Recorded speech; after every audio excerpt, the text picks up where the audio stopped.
Vamos entonces a comenzar ubicándonos en la palabra del Señor. En esta mañana quisiera regresar, nos corresponde regresar al libro de Juan, al Evangelio de Juan. Y si usted se puede ubicar en el capítulo número 16, aunque estaremos realmente comenzando o considerando, debo decir, los versos 26 y 27 del capítulo número 15 y luego entraremos al capítulo 16. Usted va a ver como que el tema aquí se entrelaza un poco. Y vamos a estar considerando hasta el verso número 15 del Evangelio de Juan, capítulo 16. Vamos a hacer una oración y así comenzamos. No voy a darle lectura corrida a todo en este instante ahora mismo, pero usted ubíquese ahí para que pueda seguirme dentro del mensaje mientras yo haga referencia a los versos. Amén. Padre, te damos gracias y bendecimos tu nombre, porque tú eres bueno y para siempre es tu misericordia. Gracias, Señor, por tu amor y por tu bondad. Gracias, Señor, por tu misericordia tan hermosa, la cual tú derramas sobre nuestras vidas. Gracias, Señor, por amarnos con ese amor tan hermoso, tan eterno, tan perfecto, Dios. Gracias por demostrar ese amor a través de tu Hijo amado Jesucristo. Hoy nosotros tenemos la bendición de poder ser llamados hijos tuyos. Y por eso, oh Dios, estamos completamente agradecidos, Señor. En esta hora vamos a sentarnos a tu mesa y queremos, Señor, que tú sirvas los alimentos que nosotros necesitamos. Danos agua y pan de tu palabra, Señor. Alimenta, Señor, nuestro espíritu, alimenta nuestra alma, alimenta nuestras mentes. Edifícanos, Señor. Aún confróntanos, Padre Santo, y exhórtanos a que podamos ser más obedientes a ti cada día. Y ayúdanos a regocijarnos en esta verdad que vamos a discutir en esta mañana. Señor, vamos a meditar en el Espíritu Santo y en su obra en este mundo y sobre nosotros, Señor, y queremos pedirte que nos ayudes a poder recibir esta enseñanza y a regocijarnos y deleitarnos en la misma. En tus manos me pongo, Señor, como un simple vaso de barro, para que me uses como tú quieras. Por tu Hijo amado Jesús, oro y pido estas cosas. Amén y amén.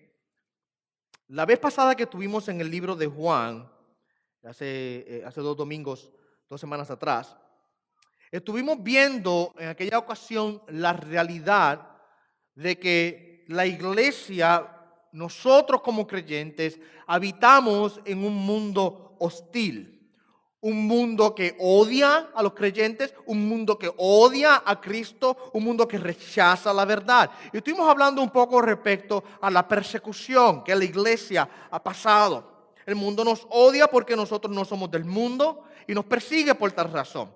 El mundo nos odia porque odia a Jesús y nos persigue por tal razón. El mundo nos odia porque no conoce a Dios y ¿sabe qué? Persigue por esa misma razón. Ese odio produce una persecución en contra de aquellos que quieren honrar, que quieren amar a Jesús y seguir sus enseñanzas. Es una realidad. Quizás nosotros en nuestra sociedad hoy día vivimos con un poco de paz en este aspecto porque nuestra sociedad ha sido bastante cristianizada en ciertos aspectos y tenemos mucha gente que es religiosa. Pero si usted comienza a examinar aún dentro de nuestra religiosidad, en nuestros pueblos hispanos, usted va a ver que hay persecución. Nuestros pueblos hispanos, por ejemplo, fueron muy influenciados por el catolicismo. Y usted no tiene que pasar mucho tiempo predicándole a un católico respecto al verdadero evangelio hasta que usted va a comenzar a experimentar quizás un poco de esa persecución. Quizás lo echen hacia un lado, quizás lo critiquen, así por el estilo. Cristo prometió que tal persecución sería vivida por la iglesia. Les hablé a ustedes la vez pasada que la iglesia de Jesucristo a través de las edades, quizás no hoy no lo estamos viendo aquí en Estados Unidos, aquí en este pueblo, aquí en esta nación no estamos viendo estas cosas. Quizás recibimos persecución social u otras cosas así por el estilo, pero no recibimos ese tipo de persecución como la iglesia recibió en aquel tiempo, donde le cortaban las cabezas, quemaban a los creyentes, los perseguían literalmente, físicamente, los maltrataban. Realmente nosotros no tenemos el conteo completo, pero miles y miles y miles de creyentes, probablemente los millones, a través de la historia, los últimos 2000 años de historia, han perdido su vida, han dado su vida por el evangelio. Y usted lo ve claramente, usted no tiene que hablar mucho de la historia, usted va a la Biblia, usted lo ve. Empezando en el libro de Hechos, usted ve que inmediatamente no hace más que el Espíritu Santo descender sobre la iglesia originalmente y comienza el evangelio a esparcirse. ¿Qué comienza a ocurrir después de eso? La persecución comienza a levantarse, comienzan a perseguir los judíos, los líderes del pueblo de Israel comienzan a perseguir a los creyentes. Pedro cayó en la cárcel un par de ocasiones. Y luego comienzan a matarlo. Ustedes vemos la historia de Esteban, que fue apedreado a muerte. Y eso, por así decirlo, fue una prueba, una muestra de lo que vendría a través de la historia de la iglesia. Realmente la iglesia ha sido una iglesia perseguida. Cristo entonces lo advirtió. Cristo lo dijo claramente que tales persecuciones ocurrirían. Mira lo que dice en el verso 20 del capítulo 15 de Juan. Acordaos de la palabra que yo os dije. Un siervo no es mayor que su Señor. Si me persiguieron a mí, también os perseguirán a vosotros.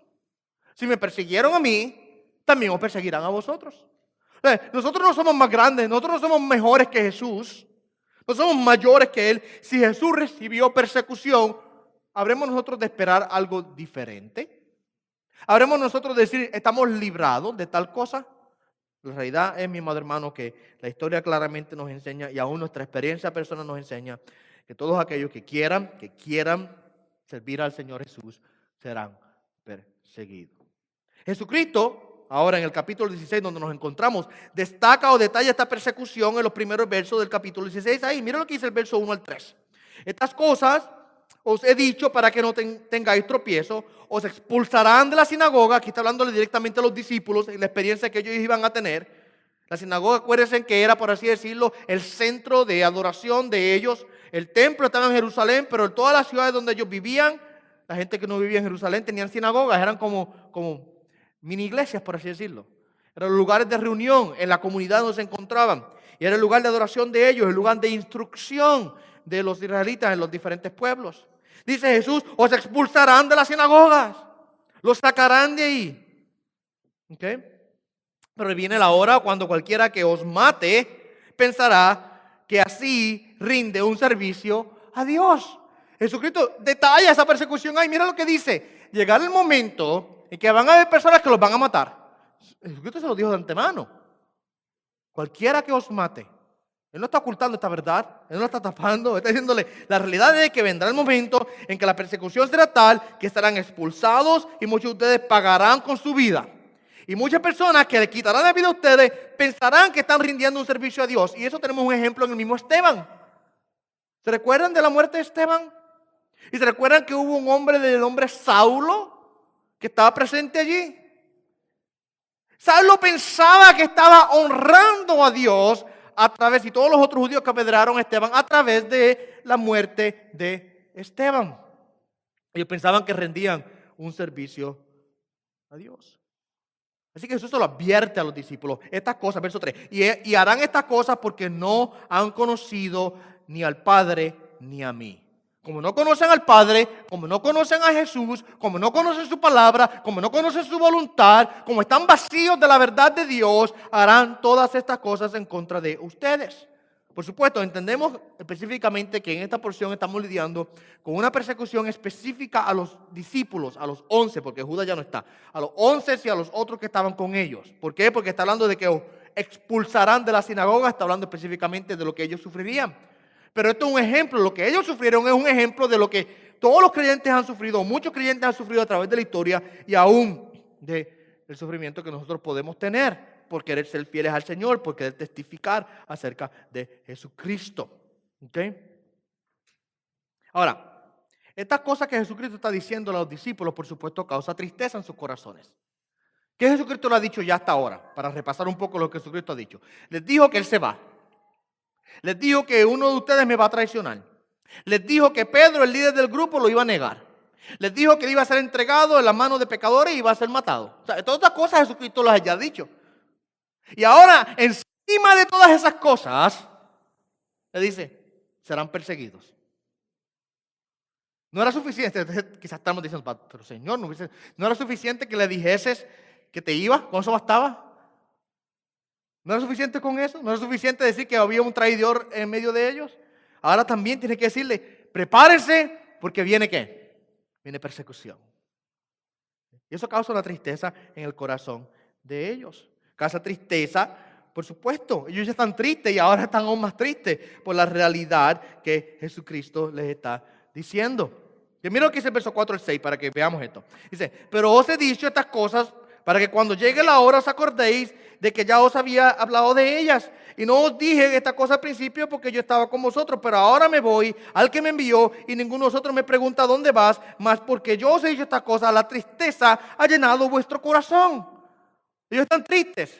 Pero mire, Jesucristo dice estas cosas, les advierte estas cosas, no con el propósito de causar tristeza en ellos, sino con ¿qué? Con el propósito de prepararlos para lo que vendría. Mire el verso 4. Os he dicho estas cosas para que cuando llegue la hora os acordéis de que ya os había hablado de ellas. O sea, Jesucristo está hablándoles estas cosas a los discípulos para que cuando ocurriesen estuviesen listos para recibirlas. Estuviesen preparados. Tuviesen entonces la fortaleza en su corazón y se acordasen.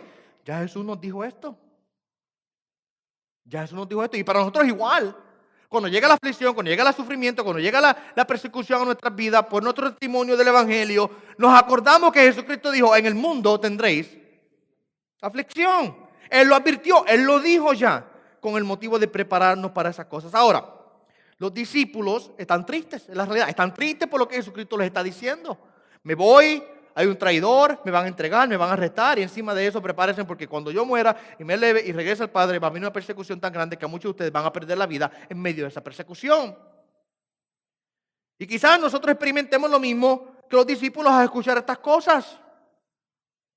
Quizás en nosotros escuchar de la persecución de la iglesia, en nosotros escuchar de los creyentes que han dado su vida, en nosotros escuchar acerca de la realidad de que el mundo nos odia, de que el mundo rechaza el Evangelio, de que el mundo rechaza la verdad de Dios, que no conocen a Cristo, que no conocen al Padre, que no aman a Dios, sino que odian a todos aquellos que son de Dios. Quizás esas cosas causen en nosotros disgusto, enojo, tristeza o aún desaliento. Quizás nosotros nos sentamos como los discípulos, al escuchar estas palabras nos sentamos ¿qué? Triste.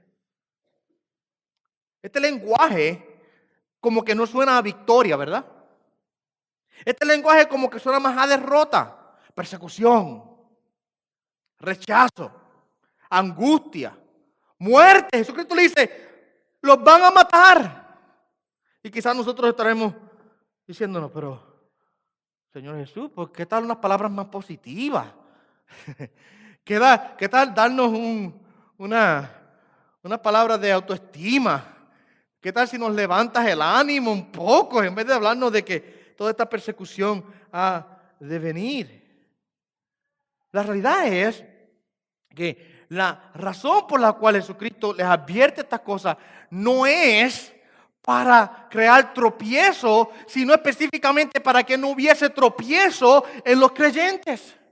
Jesucristo habla estas cosas no para crear depresión en nosotros, sino para alentarnos en el momento en que llegue la aflicción. Porque si Jesucristo ya lo advirtió de antemano que la aflicción venía, cuando llega la aflicción, entonces yo sé a dónde yo puedo ir a encontrar consuelo para mi aflicción. Jesús advierte esto específicamente con el propósito de ayudar a los discípulos y de ayudarnos a nosotros. Mira esto, verso 1. Dice, estas cosas os he dicho para que no tengáis, ¿qué? Tropiezo. Les digo estas cosas para que ustedes no caigan, no se confundan. Cuando ocurran, ustedes puedan decir, el maestro sabía. Él nos advirtió estas cosas ya. Y nosotros teníamos entendimiento de estas cosas. Y podamos estar fortalecidos en el momento de la angustia. Aún el verso número 4 también. Ahí dice lo mismo. Dice, os he dicho estas cosas para que cuando llegue la hora os acordéis de que yo os había dicho estas cosas. De que yo les había hablado ya de la persecución que vendría.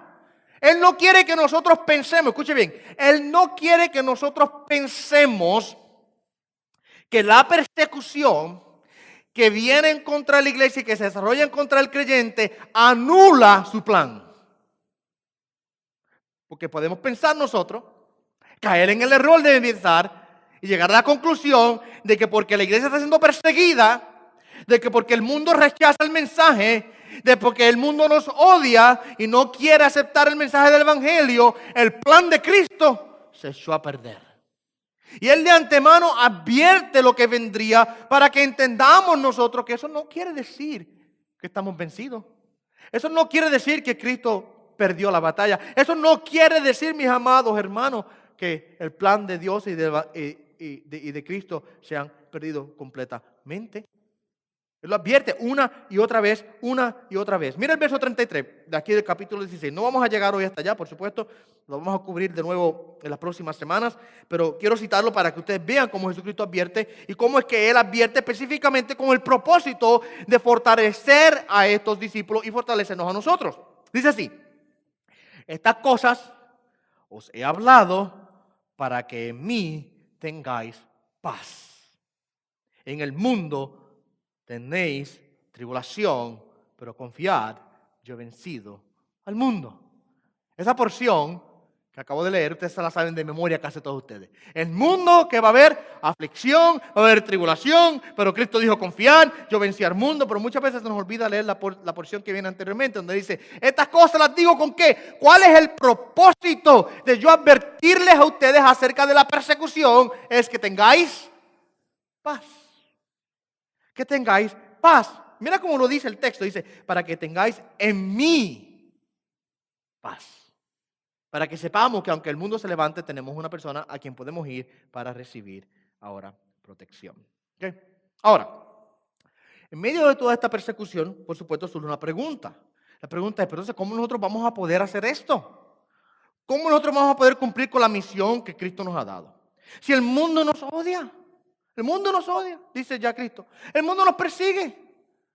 Usted solamente tiene que hablar a las personas acerca de Cristo y quizás usted pierda amistades por hacer eso. Usted sabe que es así. Quizás usted pierda familiares por hablarle de Cristo, que no quieran hablarle más. O sea, ¿cómo nosotros podremos sobrevivir a esta persecución? ¿Cómo nosotros podemos ahora sobrellevarla? En el caso de los discípulos, Jesucristo le acaba de decir, los van a sacar de la sinagoga y los van a matar. Gracias a Dios que hoy nosotros tenemos la libertad de reunirnos en culto y sentarnos ahí y escuchar la palabra del Señor y adorar al Señor sin ningún problema. Y cuando usted salga allá afuera, no hay policías que lo van a estar esperando a ustedes para arrestarlo. Hay lugares en el mundo donde eso ocurre. Hay lugares en el mundo donde a los creyentes los persiguen todavía hoy. Aquí no, gracias al Señor, pero hay otros lugares donde sí. Les queman sus Biblias, les queman sus iglesias y los persiguen. Socialmente los persiguen y físicamente los maltratan. Todavía eso ocurre. Y los discípulos de Jesucristo le están advirtiendo, ustedes van a pasar por tal sufrimiento. ¿Ok? La pregunta es, ¿cómo podrán hacerlo? ¿Será posible que todas estas aflicciones los creyentes tienen que pasarlas solos? ¿Será que nuestra misión aquí en la tierra no podrá ser cumplida debido a la gran persecución y rechazo de parte del mundo? ¿Será que no tenemos ninguna arma o herramienta y todo lo que podemos esperar es simplemente una derrota?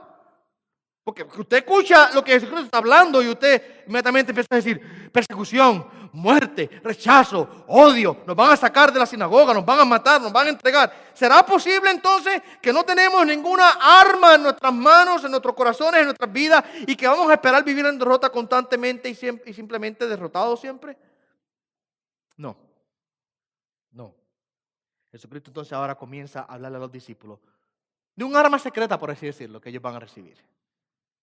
Yo les estoy advirtiendo a ustedes de la aflicción, pero la aflicción no es todo lo que viene. Viene otra cosa más para prepararlos a ustedes a llevar la aflicción.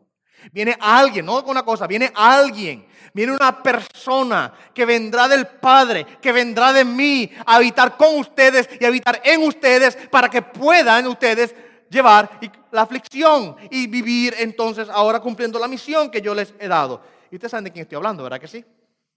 Jesucristo les dice a ellos, vendrá el Espíritu, el Consolador. Y no es la primera vez que Él menciona al Espíritu Santo. Ya en el capítulo 14, hace unos meses atrás, estuvimos viendo cuando Jesucristo ya les avisó que Él enviaría al Espíritu Santo. Y en esta mañana vemos que lo vuelve a hacer una vez más. Mira el verso 26 y el verso 27 del capítulo 15, para que ustedes comiencen a ver. El Espíritu Santo viene. Ahora, quiero que comencemos a revisar las razones o la obra que el Espíritu viene a hacer, debo decir. ¿Qué es lo que el Espíritu viene a hacer? ¿Cuál es su obra? Él viene con una misión. ¿Qué es lo que Él viene a cumplir? Versos 26 y 27, el Espíritu Santo nos habla que Él viene a dar testimonio. Mira lo que dice. Cuando venga el Consolador, y yo les dije a ustedes hace un tiempo atrás que la palabra Consolador ahí es del griego parakleto, que realmente va más allá de simplemente consolar. Lo que quiere decir es un ayudador, un ayudador. Así que la palabra consolador en la traducción al español a veces se pierde un poco el concepto total de la palabra. Algunas traducciones al inglés le llaman the helper o el ayudador específicamente. ¿Qué es lo que quiere decir? Uno que viene a ayudar en todo. No solamente a consolar, sino a ayudar en todas las áreas que nosotros necesitemos ayuda. Así que cuando venga el ayudador, el Espíritu, dice, a quien yo enviaré del Padre, es decir, el Espíritu de verdad que procede del Padre, Él dice, dará testimonio de mí. Él dará testimonio de mí. Así que el Espíritu Santo viene, ¿para qué? Para dar testimonio de Cristo. Y para fortalecernos a nosotros, darnos la fuerza necesaria para que nosotros a su vez también podamos dar testimonio de Cristo. Verso 27 dice, y vosotros daréis testimonio también. Así que el Espíritu Santo viene para específicamente testificar, para apuntar, para testificar acerca de Jesucristo. ¿Cómo testifica el Espíritu Santo acerca de Jesucristo? Testifica a través de la palabra que le inspiró en el Nuevo Testamento, donde encontramos toda la doctrina acerca de Cristo, y testifica a través de nosotros que enseñamos y predicamos esa palabra a todo el mundo. El Espíritu Santo viene a dar testimonio. Él viene del Padre. Dice Jesús, yo lo enviaré del Padre. Él es el Espíritu de verdad. Él procede del Padre. Él viene a dar testimonio. ¿Okay? Aparte de eso también, voy a estar saltando entre un verso y otro para poder entender la totalidad de lo que tenemos por delante. En el verso número 7, Jesucristo nos dice, nos habla a nosotros acerca de que el Espíritu Santo viene a traer una comunión más profunda con Cristo, una comunión más profunda con Jesús. ¿Okay? Si usted nota cómo está este capítulo 15 y 16 construido en su Biblia, usted va a darse cuenta que el verso 26 y 27 del capítulo 15 habla del Espíritu Santo. Pero luego Jesucristo, en los versos 1 al 6 del capítulo 16, regresa a hablar de la persecución y regresa a hablar de que serán expulsados de la sinagoga y cómo ellos estaban tristes. Pero luego en el verso 7 vuelve atrás una vez más a hablar más y ampliar la verdad y la doctrina del Espíritu Santo que Él quiere que ellos entiendan. Así que el verso 26 y 27 del capítulo 15 nos dice que el Espíritu viene a dar testimonio. El verso número 7 del capítulo 16 nos dice a nosotros que Él viene para que nosotros tengamos una comunión más profunda con Jesús. Déjeme leérselo y se lo explico. Dice, pero yo os digo la verdad, os conviene que yo me vaya, porque si yo me voy, el consolador o el ayudador, porque si yo no me voy, el consolador no vendrá a vosotros, pero si me voy, os lo enviaré. Noten algo interesante de este verso. Dice Jesús, os conviene que yo me vaya. Si usted está en los zapatos de Pedro, si usted está en los zapatos de Felipe, si usted está en los zapatos de Natanael, y todos los discípulos están allí, y usted escucha a Jesús decir, me conviene que yo me vaya, usted estará diciendo, quizás pensando en su mente, ¿tú estás loco? ¿Cómo que me conviene que tú te vayas? Si tú eres nuestra fuente de verdad, tú eres nuestra fuente de doctrina, tú eres nuestra fuente de enseñanza, tú eres nuestra provisión. Literalmente Jesucristo aún les proveyó a ellos todo lo que ellos necesitaban durante el tiempo que Él estuvo aquí en la tierra. Y ahora tú vienes a decirme a mí que me conviene que yo me vaya. Que tú te vayas, ¿Es conveniente para nosotros que tú asciendas al Padre? Quizás en el momento eso no hace sentido. Y quizás los discípulos estuviesen pensando de esa manera. ¿Cómo es posible que tú nos digas tal cosa, Señor Jesús? Pero la realidad es que nos conviene que Él se fuese, nos conviene que Él haya ascendido, y la razón está ahí claramente, porque cuando Él asciende, dice, yo enviaré al Espíritu, enviaré al Espíritu Santo que habite con vosotros. Él vendrá. Es mejor que yo me vaya, porque ahora yo estoy aquí físicamente con ustedes, pero cuando yo me vaya, el Espíritu Santo estará habitando en ustedes y yo voy a estar espiritualmente con ustedes. Es la enseñanza que Él nos dio ya en el capítulo 14, si se recuerdan. Versos 16 y 17 dice lo siguiente. Y yo rogaré al Padre y os dará otro consolador para que esté con vosotros para siempre. Es decir, el Espíritu de verdad, a quien el mundo no puede recibir porque ni le ve ni le conoce. Pero vosotros sí le conocéis porque mora con vosotros y estará en vosotros. Así que el Espíritu Santo viene, escúcheme, para que nosotros tengamos una comunión aún más profunda con Jesús. Porque ahora no solamente es tener a Jesús de manera física como lo tenían los discípulos, es tener al Espíritu Santo, dice Jesús, en nosotros, habitando dentro nuestro. Somos templo del Espíritu. Él viene a morar en nosotros. Así que el Espíritu Santo viene, es enviado por Dios, enviado por el Padre, enviado por el Hijo, para que nosotros tengamos ahora una comunión más profunda con Jesucristo. ¿Okay? Me llama la atención que Jesucristo dice, ¿os conviene que yo me vaya? Quizás nosotros quisiéramos tener a Jesucristo. ¿Sabe qué? Quizás nosotros tenemos que ser a Jesucristo aquí frente cara a cara Hay gente hoy día que se cree en eso. Yo lo he escuchado por ahí, gente diciendo, no, sí, yo vi a Jesús. Y yo escuchaba una vez de un predicador, yo lo he dicho a ustedes anteriormente, un predicador que decía que cuando se estaba afeitando a las mañanas, que Jesucristo se le paraba en la puerta del baño y hablaba con él. Lo que era de la gente. Y yo me pregunto, la pregunta en mi mente era, ¿y qué él hacía? Porque si yo me estoy afeitando y Jesucristo aparece, aunque ya la barbita está creciendo y no me he afeitado un tiempo, pero yo estoy con la navaja en la mano y Jesucristo aparece allí y yo me corto, me caigo al piso, no sé, me desmayo. Y para él era como un asunto bien casual. Porque mucha gente literalmente creen que ese tipo de experiencia física con Jesucristo es lo que realmente les da a ellos un nivel más alto de espiritualidad. Jesucristo dice, no, yo me voy. Os conviene que yo me vaya porque cuando yo me vaya viene el Espíritu. Y lo que Cristo quiere que entendamos es que mejor que tener a Cristo físicamente ahora, en este tiempo aquí, en este tiempo de peregrinación, mejor que tener a Cristo físicamente morando al lado nuestro es tener al Espíritu Santo morando dentro de nosotros. Es el punto que está queriendo establecer ahí. Algún día, amén, algún día estaremos en la presencia de Él, le veremos cara a cara y seremos como es Él, seremos transformados y este cuerpo corruptible se vestirá de incorrupción. ¿Verdad que sí? Eso es lo que la palabra nos enseña. Y en aquel momento estaremos en la gloria y será mucho mejor que hoy día. Pero aquí en la tierra, Jesucristo dice, es mejor que yo me vaya para que el Espíritu venga y ahora tengamos esa relación, esa comunión, ahora no solamente externa, sino interna en tu espíritu que obra, el Espíritu Santo que viene a obrar en nuestro espíritu, ¿ok? Así que el Espíritu Santo viene para que tengamos esa comunión. El Espíritu Santo viene para convencer al mundo, y la palabra convencer ahí en el verso número 8 que vamos a leer ahora, dice convencerá, pero la connotación no es tanto de convencer, sino de reprender, de reprochar, de demostrar y de convencer de culpabilidad, o sea, de demostrar la falta. Y es una connotación legal. Es como cuando un abogado en la corte se presenta el caso y el fiscal comienza entonces a presentar toda la evidencia de la culpabilidad del acusado. Y no le queda otra que admitir su culpa, porque la evidencia es tan y tan grande que se presenta en contra de él que el peso de la culpa cae. Y es la connotación de la palabra ahí, aunque traduce como convencer, y quizás en el español nuestro cometemos el error de pensar que convencer quiere decir yo convencer a una persona que algo es cierto o no es cierto, como yo dialogar con alguien de una manera casual y tratar de presentarle quizás una evidencia para convencerlo de un asunto. Pero va más allá de eso, sí, implica eso, pero va más allá de eso, porque lo que está hablando es de un reproche.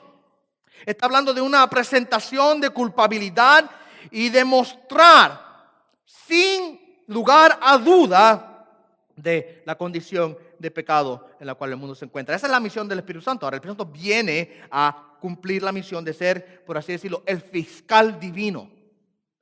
El fiscal que comienza ahora a presentar la evidencia de la culpabilidad de pecado del hombre.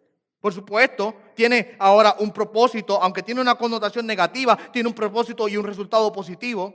Porque es a través de demostrar la condición caída y pecaminosa de la persona que ahora esa persona puede tener ese convencimiento y poder ser contritado y roto para poder venir a Cristo. Pastor MacArthur dice lo siguiente: el Espíritu Santo no ministra solo a los creyentes, sino también al mundo incrédulo. Aunque la palabra convencer tiene judicialmente hablando una connotación negativa, teológicamente el ministerio de convicción del Espíritu es extremadamente positivo. Su meta es llevar a los pecadores a un conocimiento salvador de Jesucristo. ¿Okay?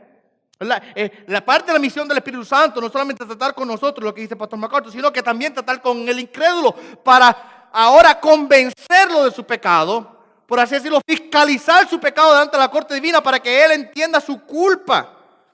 Y es un requisito, ¿sabe qué? Es un requisito traer a las personas a Cristo. Es un requisito para traerlas a Cristo el confrontarlas con la verdad y que reconozcan su condición de pecado. Es por eso que la predicación del Evangelio, mi amado hermano, nunca está aparte de el predicar la verdad de que todos están condenados bajo pecado. Uno de los problemas que tenemos en el evangelicalismo de hoy día es que se ha tomado la predicación del Evangelio, la hemos diluido un poco, y este asunto del pecado como que no se presenta mucho. Y le queremos decir a la gente: Dios tiene un propósito con tu vida. Es más fácil decir Dios tiene un propósito con tu vida que decirle a la persona, en tus delitos y pecados muertos estás y condenados por siempre estarás. ¿Cuál es más ofensiva? La segunda es más ofensiva. Y por eso que hoy día, en la iglesia hoy día, eliminan esta confrontación, este convencimiento de la condición del hombre, porque es que es ofensivo. Es ofensivo. Pero esa es la misión del Espíritu, esa es la misión nuestra, confrontar a las personas, hablarle la verdad. Mire cómo Pablo lo pinta. Y esto lo leímos hace unas semanas atrás en la lectura bíblica que hacemos los domingos. Romanos 3, versos 10 a 18 dice, como está escrito, no hay justo ni aun uno, no hay quien entienda, no hay quien busque a Dios, todos se han desviado, aún se hicieron inútiles, no hay quien haga lo bueno, no hay ni siquiera uno, sepulcro abierto en su garganta, engaña de continuo con su lengua, veneno de serpiente bajo sus labios, llena está su boca de maldición y amargura, sus pies son veloces para derramar sangre, destrucción y miseria hay en sus manos, y la senda de la vida y la senda de paz, no han conocido, no hay temor de Dios delante de sus ojos. ¿Qué tal comenzar a compartir el evangelio con una persona plantada en Romanos 3? Eso es un golpe fuerte, ¿verdad que sí? Quizá usted no va a empezar ahí. Quizá usted le ofrezca una tacita de café primero. ¿Quieres tomarte un juguito conmigo? De tamarindo de parcha. Y quizás establezca la relación, pero eventualmente tiene que llegar a la realidad de que somos pecadores y que estamos bajo juicio. Miren, eso es lo que Jesucristo hizo con la mujer samaritana junto al pozo. Jesucristo tiró el gancho, dame de beber, mujer. Una conversación cotidiana y regular, ¿verdad que sí? Dame de beber. Pero cuando tuvo la oportunidad, presentó el golpe. Busca a tu marido. No tengo marido. Bien has dicho. Porque 5 has tenido, el que tienes ahora no es tuyo. ¡Auch! ¿Ve cómo la confrontó con su pecado? Y eso, si usted estudia la historia, usted va a darse cuenta que ella logró ahora admitir y ve a Cristo como Salvador. Y eventualmente usted sabe que ella fue salva. La realidad es, mis amados hermanos, que el Espíritu Santo obra para convencer o sentenciar, reprender, reprochar, demostrar y convencer de culpabilidad a toda persona para que pueda ser salva. Es la única manera en que la gente en el mundo puede ser salva si son confrontados con la condición en la que viven. ¿Okay? Y lo confronta y le da, por así decirlo, una sentencia de pecado. Mira lo que dice el verso 9. De pecado porque no creen en mí. El pecado aquí es el pecado de no creer en Jesús, aunque por supuesto la palabra pecado puede hablarse de tantas cosas, pero en este contexto específicamente se utiliza de manera singular y está hablando específicamente del pecado de no creer en Jesucristo. La obra del Espíritu con el incrédulo comienza en este punto, de convencerle de su rebelión en contra de Dios. Antes tenía que ver con el no creer en Dios, pero ahora es con el no creer en Jesucristo. ¿Okay? Por cierto, hay otros pecados graves, pero en el fondo el pecado que condena al incrédulo es el pecado de no creer en el enviado de Dios, en el enviado del Padre. Ese es el pecado que nunca podrá ser perdonado, porque si la persona nunca cree en Jesucristo, nunca podrá recibir ¿qué? Perdón. Es el punto que Jesús nos da en el capítulo número 3 de Juan, verso 18. Dice, el que cree no es condenado, pero el que no cree ya ha sido ¿qué? Condenado. Así que el Espíritu Santo viene ahora a sentenciar o a convencer, reprochar de pecado, porque no creen en Jesús. De justicia, porque yo voy al Padre y no me veréis más, dice el verso número 10. El Espíritu Santo viene a convencer de justicia, porque yo voy al Padre y no me veréis más. Son tres áreas específicas, que yo de paso no lo dije, 3 áreas específicas en las cuales el Espíritu Santo obra en el pecador para traerlo a Cristo. Número 1, de pecado, porque no cree, trata con su incredulidad. De justicia, número 2, porque yo voy al Padre. Y la tercera dice, y de juicio. Y voy a explicar ahora la de justicia y luego la de juicio. Dice, de justicia, porque yo voy al Padre y no me veréis más. La justicia de la cual habla aquí es la justicia que pertenece a Cristo por naturaleza como el santo Hijo de Dios. ¿Sí? Es la otra cara del punto anterior. No solo el Espíritu convence a los incrédulos de su pecado, sino también de la necesidad de tener la justicia perfecta de Cristo. Cuando su maldad es comparada con su santidad, la santidad de Jesucristo, su perfección, su pecado es visto más verdaderamente y más evidente por el mal detestable que es. Y el pecador está cara a cara con la imposibilidad de salvación por cualquier esfuerzo personal, trabajo o logro que pueda hacer. Por así decirlo, es confrontar al pecador con la perfección de Jesucristo, con su santidad. Dice de justicia, la justicia de Cristo, su perfección, su santidad. Pero algo interesante es que Jesucristo dice que el Espíritu Santo viene a convencer de justicia porque yo voy al Padre y no me veréis más. Y a mí me gusta hacer preguntas cuando estoy leyendo y estudiando.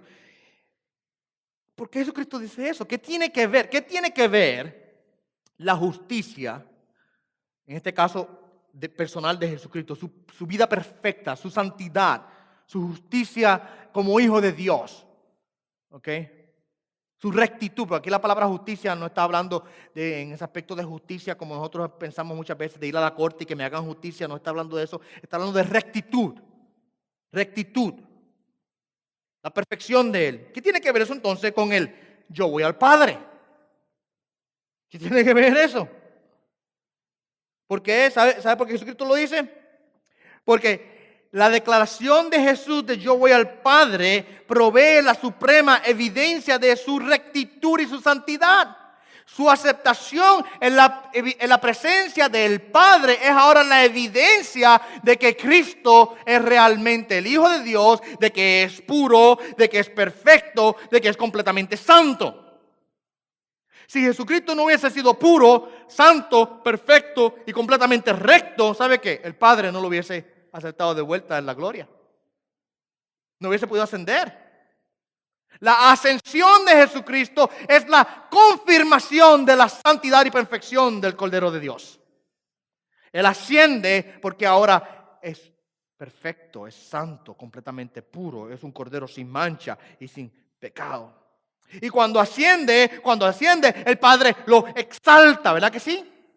Lo exalta, dice Filipenses capítulo 2, lo exalta y le da un nombre que es sobre todo nombre. Esa exaltación de Jesucristo testifica de la rectitud y perfección y santidad, y para usar la palabra aquí, la justicia de Jesús. Así que el Espíritu Santo viene a convencer al hombre de pecado por no creer en Jesús, de justicia porque Jesucristo ha sido exaltado a la presencia de Dios y su rectitud y su justicia ahora revela nuestra condición de pecado y nuestra gran maldad, y de juicio. Ese verso número 11 dice, y de juicio porque el príncipe de este mundo ha sido juzgado. Este es el clima más lógico. El mundo se declara culpable de negarse en creer en Jesús. Su condición es atestiguada por la justicia y perfección de Cristo, expuesta en subir al Padre o ir al Padre. Por lo tanto, no le espera ninguna otra cosa más que un juicio y una condenación. El Espíritu Santo ahora trae ese sentimiento de culpa y entendimiento de que estoy condenado. Oye, piense un segundo en el momento en que usted creyó en Jesús. Móntese un momentito en el camino de la memoria y viaje hacia allá atrás. Y esa no fue la experiencia que usted pasó. Usted fue confrontado con su incredulidad. Usted vio la perfección y santidad del Hijo de Dios. Y al final al cabo entendió que usted estaba condenado. Antes de venir a Jesucristo, usted pasó por ese proceso. Antes de creer en Jesús, usted pasó por específicamente estos 3 puntos. Y es la obra que el Espíritu Santo viene a hacer. Pero mira lo que dice Jesús. Dice Jesús que el Espíritu Santo viene a sentenciar de juicio porque el príncipe de este mundo ha sido juzgado. Y que una vez más, ¿qué relación tiene eso con lo otro? Bueno, ustedes saben muy bien que el gobernante de este mundo, dice la Escritura, el príncipe de este mundo es ¿quién? Es Satanás. Y él ya ha sido juzgado y condenado.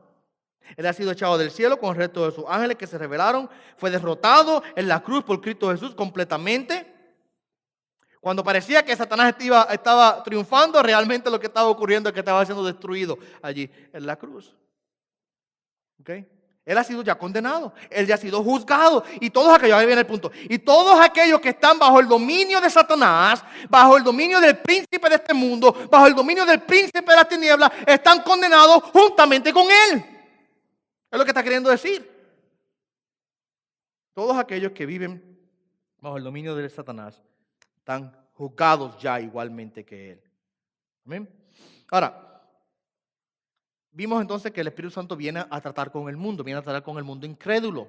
Nosotros no estamos solos en nuestra misión de predicar el Evangelio a los incrédulos. No estamos solos en nuestra misión de llevar el Evangelio y la verdad de Cristo a aquellas personas que no creen. El Espíritu Santo hace una función. Dicho sea de paso, nuestra función es simplemente hablar la verdad. El que convence, el que transforma, el que cambia, el que hace la obra en el corazón es el Espíritu Santo.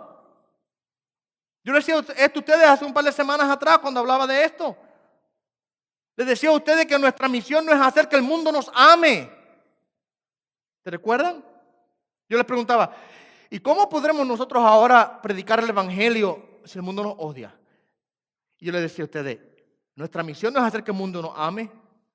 Nuestra misión es predicar el Evangelio. El que transforma el corazón para que ahora esa persona pueda amarnos es ¿quién? Es Dios, es el Espíritu Santo, es obra de Él. Yo tengo que entender esto. ¿Sabe por qué es importante entenderlo? Porque si yo lo entiendo, voy a guardarme del error de yo caer ahora, de tratar de hacer que la persona se convierta por mis esfuerzos. Me guardo de caer en el error de tratar de hacer la obra que le corresponde al Espíritu Santo. A Él le corresponde convencer, a Él le corresponde fiscalizar al pecador para que sienta el peso de su culpa y entonces pueda venir al único que lo puede salvar. A nosotros nos corresponde simple y sencillamente testificar y predicar, hablar la verdad. El Espíritu Santo es el que hace la obra en el corazón de la persona. Amén. Es por eso que yo aquí no manipulo a nadie que confiesa a Cristo como su salvador personal. ¿De qué me sirve? ¿De qué me sirve que yo coja y manipule a la persona para que repita una oración después de mí? Si yo no sé si hubo una obra del Espíritu Santo en la vida de la persona. Por eso que pasa muchas veces que personas vienen, hacen la oración, repiten después de mí, después se van y usted lo vuelve a ver en la esquina pecando igual que siempre. Nunca hubo una obra en el corazón. Nunca. Puede repetir la oración 1000 veces y 1000 veces se condena. Porque no hubo una transformación en su corazón que el Espíritu debía haber hecho. ¿Ok? Así que es importante que entendamos eso. Ahora, no solamente el Espíritu Santo trata con el mundo de las maneras que hemos dicho ya, viene también a tratar con el creyente. Y mientras que con el mundo viene a traer condenación y juicio, por así decirlo, a traer convencimiento de pecado, a nosotros viene a guiarnos. Ese es el punto que quiero hacer para ir cerrando ya. El Espíritu Santo viene para guiar a los creyentes. ¿Okay? Como dije, mientras que por un lado el Espíritu Santo viene a lidiar con el mundo, por el otro lado también viene a ayudar al creyente. Verso número 12 y número 13, mira lo que dice. Aún tengo muchas cosas que deciros, pero ahora no las podéis soportar. Pero cuando venga el Espíritu de verdad, pero cuando el Espíritu de verdad venga, os guiará a toda la verdad, porque no hablará por su propia cuenta, sino que hablará todo lo que oiga y os hará saber lo que habrá de venir. Aquí Jesucristo, por supuesto, está hablando directamente a los discípulos, a los 11 discípulos que estaban con ella. Judas se había ido. Y está advirtiéndoles y diciéndoles a ellos que el Espíritu Santo vendría para traer la revelación. Específicamente estamos hablando aquí de la revelación del Nuevo Testamento. ¿Ok? Entendamos eso. Ahora, mira lo que Jesucristo les dice a ellos. Yo tengo muchas cosas que decirlo. Muchas cosas que decirlo. Pero no se las puedo decir todavía porque ustedes no están listos para recibirla. Ellos están llenos de tristeza. Ellos están llenos de angustia. ¿Se acuerdan? Que les dije ya que Jesucristo les dijo, ¿están tristes? No es el momento para recibirla. Aparte de eso, el Espíritu Santo no había venido todavía y todavía no podían recibir la revelación completa de lo que Jesucristo quería que ellos recibiesen. Así que Él dice, tengo más cosas que decirle, no la puedo decir todavía, pero cuando venga el Espíritu de verdad, Él vendrá entonces a guiarlos a ustedes. Mira lo que dice, os guiará a toda la verdad. Él vendrá a llevarlos a ustedes a que tengan el conocimiento de la verdad. Él les hablará a ustedes las cosas que yo no puedo hablarles ahora. Él vendrá a decírselas a ustedes y a revelárselas a ustedes. ¿Ok? Él viene a guiar a los discípulos. En este caso, quiero que entendamos esto. A guiar a estos discípulos específicamente a la verdad y a la revelación del Nuevo Testamento. Yo creo que lo que vemos aquí es una promesa de que Jesucristo a través del Espíritu Santo traería toda la revelación necesaria para la iglesia a través de los apóstoles. Es lo que está queriendo decir. Mira lo que dice. Él guiará toda verdad, por supuesto. Y luego dice, al final del verso 13, y os hará saber lo que habrá de venir. Está hablando de una revelación. Está hablando de que traerá revelación futura de cosas que todavía no habían pasado o de doctrinas que ellos todavía no habían recibido. Así que Jesucristo les promete a los discípulos que el Espíritu Santo vendría para guiarlos a ellos a la verdad. Ahora, hay un principio que se aplica a nuestra vida, por supuesto, aquí. Mientras que yo creo que la porción específicamente está hablando de la revelación divina de inspiración del Nuevo Testamento, lo cual ninguno de nosotros podemos reclamar. Porque ya el Nuevo Testamento se cerró. Ya no hay más revelación inspirada de parte de Dios. Ya lo que está escrito, escrito está. Mas, sin embargo, de esa manera, nosotros también recibimos lo que podemos decir esa guianza interna del Espíritu Santo. Aunque no recibimos revelación inspirada de parte de Dios, sí recibimos una guianza del Espíritu Santo como nuestro maestro, como nuestro guía, como nuestro tutor, quien nos lleva a la verdad, quien nos guía a la verdad, quien nos revela la verdad, quien nos enseña a nosotros a entender la palabra de Dios. ¿Okay? Ahora, es importante que entendamos algo aquí. Jesucristo dice en el verso número 13, el Espíritu de verdad. Y no es la primera vez que lo ha dicho, ya lo he dicho anteriormente, el Espíritu de verdad. Identifica al Espíritu con la verdad. Otra forma de decirlo, para decirlo de manera negativa, no hay error en Él. No hay error en el Espíritu, porque es el Espíritu de verdad. Y no hay error en Él, y Él no produce tampoco error. Importante que entendamos eso, porque muchas veces hoy día se le asigna al Espíritu Santo muchas cosas que no tienen nada que ver con el Espíritu Santo.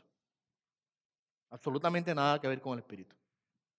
Hay cosas que se enseñan, hay cosas que se hacen, hay cosas que se practican, y mucha gente dice, es el Espíritu. Como que es fácil usar el nombre del Espíritu Santo para tantas cosas, ¿verdad que sí? Como que para mucha gente se hace fácil. Quizás mucha gente no le asignarían errores al Padre, no le asignarían errores al Hijo, pero al Espíritu Santo como que le enganchan cualquier cosa que la gente se inventa. Y el Espíritu Santo me dijo, el Espíritu Santo me reveló, y cuántos errores la gente se inventan. En una ocasión, una persona, mi esposa tenía un sombrero puesto y en una ocasión una persona le dijo que el Espíritu Santo le había movido a él para decirle que ella estaba mal por ponerse el sombrero.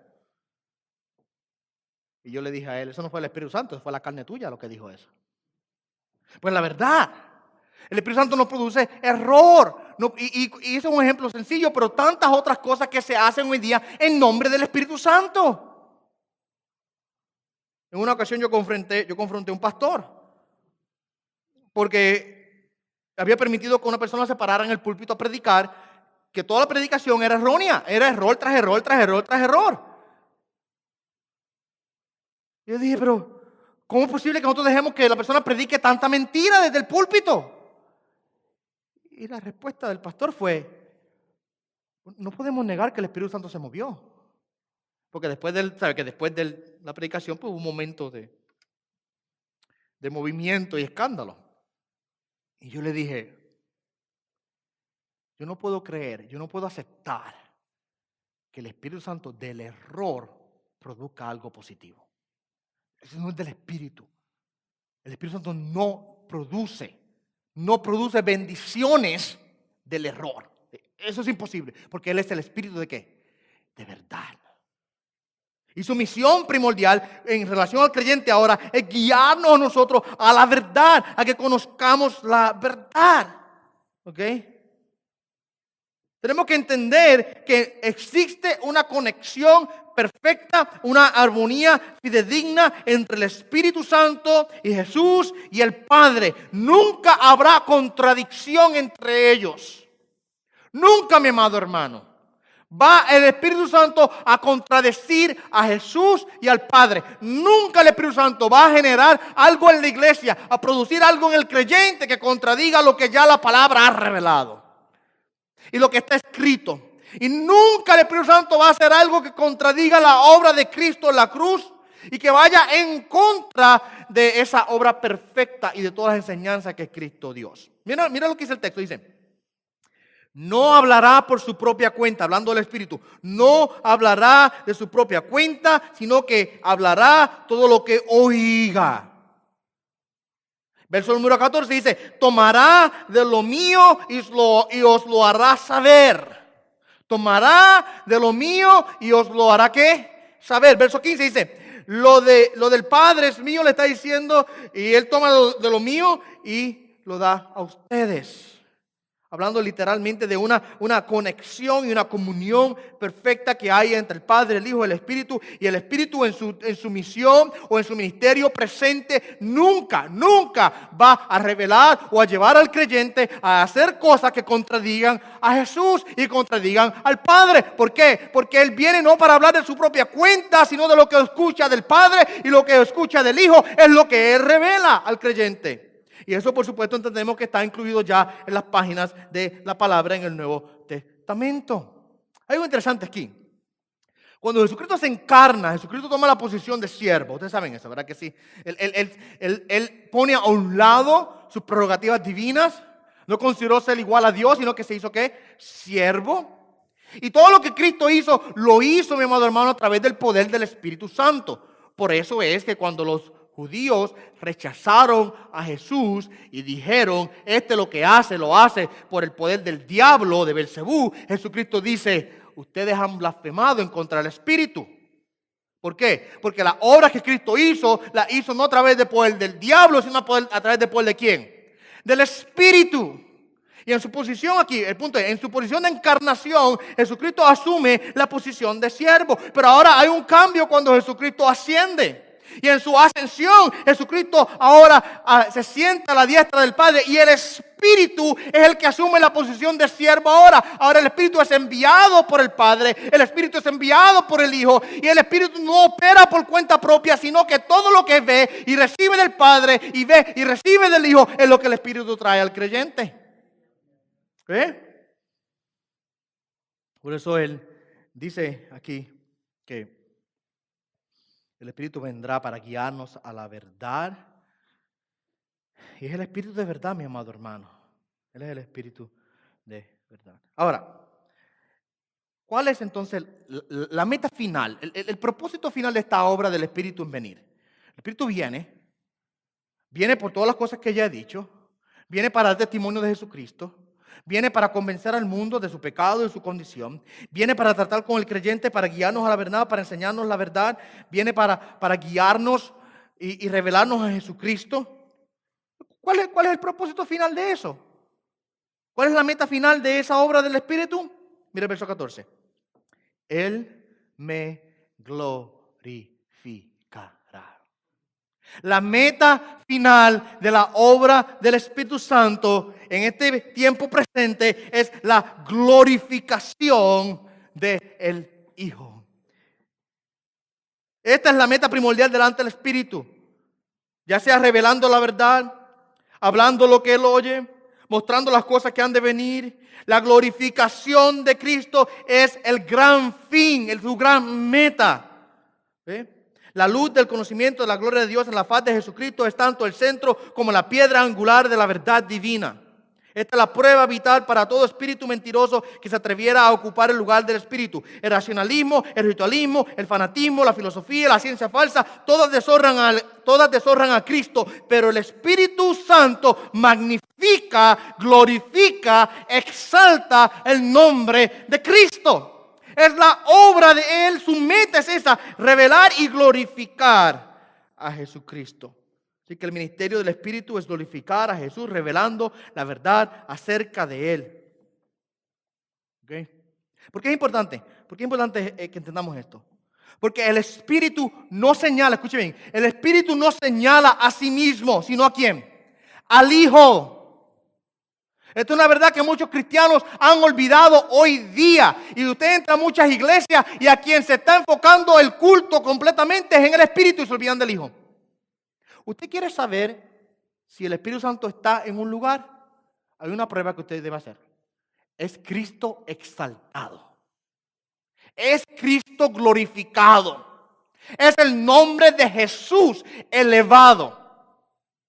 Acuérdese que en su misión corriente, ahora, en este tiempo, el Espíritu Santo, Él simple y sencillamente hace la obra tras bastidores. Y toda la gloria es para el Hijo. Toda. Él glorifica al Hijo, Él exalta al Hijo, Él apunta al Hijo, Él revela al Hijo, Él nos hace amar al Hijo. Y si usted quiere saber si el Espíritu Santo realmente se está moviendo en un lugar, pregúntese, ¿es el Hijo? ¿Está siendo el Hijo? ¿Está siendo Jesús exaltado y glorificado? Si la pregunta es sí, el Espíritu Santo está ahí, porque esa es su obra. Si la pregunta es no, si el Hijo no es exaltado, ya sea por cualquier razón, si la cruz de Cristo no es elevada, si su sacrificio en la cruz no es elevado, si su resurrección, mi amado, no es predicada, si el Hijo no es exaltado y glorificado, en esa congregación, mi amado hermano, lo que hay es simple y sencillamente o carne o demonio, pero no hay espíritu. No hay, porque es el espíritu el que tiene que ser, el Hijo el que tiene que ser exaltado, porque esa es la misión del Espíritu Santo. Apuntar siempre a la persona de Jesucristo. Y haciendo eso, Él glorifica al Hijo. ¿Cuántos pueden decir amén a estas cosas? Sí, mi amado hermano, recordemos lo siguiente. La Biblia claramente, Cristo nos advirtió que habría persecución. Pero esa persecución no es derrota. Porque hemos recibido un agente residente de parte de Dios, su Espíritu Santo, que viene a morar en nosotros para guiarnos a la verdad y para ayudarnos en la obra de predicar el Evangelio, para convencer al mundo de su pecado. Amén. Señor, te damos gracias en esta mañana. Gracias por tu amor y tu misericordia. Gracias por la palabra que hemos escuchado, oh Dios. Gracias por la verdad, Señor, que has plantado delante de nuestras vidas, Señor, en esta hora, Señor. Cómo nosotros hemos podido entender y comprender que en medio de nuestra misión, en la cual tendremos aflicción por parte del mundo, sabemos que tenemos presente en nosotros a tu Santo Espíritu, quien es nuestro Maestro, nuestro guía, quien nos lleva a entender y comprender la verdad. Te damos gracias, Señor, porque no nos dejaste solos, sino que tenemos un compañero, un ayudador, un consolador, uno que viene a nuestro lado para levantarnos y para guiarnos, tu Santo Espíritu. Por Jesús, Padre, oramos y damos gracias. Amén y amén.